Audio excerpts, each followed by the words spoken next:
சென்னை பச்சையப்பன் கல்லூரியில் மாணவர் அமைப்பினருக்கும் ஆசிரியர்களுக்கும் இடையே தள்ளுமுள்ளு ஏற்பட்டதால் பரபரப்பு ஏற்பட்டது. பச்சையப்பன் கல்லூரிக்கு எதிராக மாணவர்கள் போராட்டத்தில் ஈடுபட்டதாக கூறப்படுகிறது. இந்த நிலையில் போராட்டத்தில் கலந்து கொண்ட சில மாணவர்களை கல்லூரிக்குள் அனுமதிக்காமல் அவர்களது பெற்றோர்களை அழைத்து வர வேண்டும் என நிர்வாகம் தெரிவித்ததாக சொல்லப்படுகிறது. இதனையடுத்து இந்திய மாணவர்கள் சங்கத்தைச் சேர்ந்த அருண் என்பவர் மாணவர்கள் தரப்பில் கல்லூரி நிர்வாகத்திடம் பேச்சுவார்த்தை நடத்த சென்றபோது அவரை ஆசிரியர்கள் தடுத்து நிறுத்தியதால் கடும் வாக்குவாதம் ஏற்பட்டது.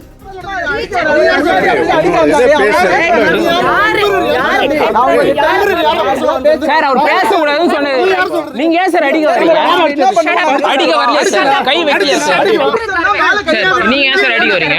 நீங்க எடுக்கும்போது நான் எடுக்கக்கூடாதா? நீங்க எடுக்கும்போது நான் எடுக்கக்கூடாதா? பேசக்கூடாது சார். எதுக்கு அடிக்க வரீங்க? எதுக்கு அடிக்க வரீங்க சார்? செய்திகளை உடனுக்குடனும் துல்லியமாகவும் தெரிந்து கொள்ள சப்ஸ்கிரைப் பண்ணுங்க.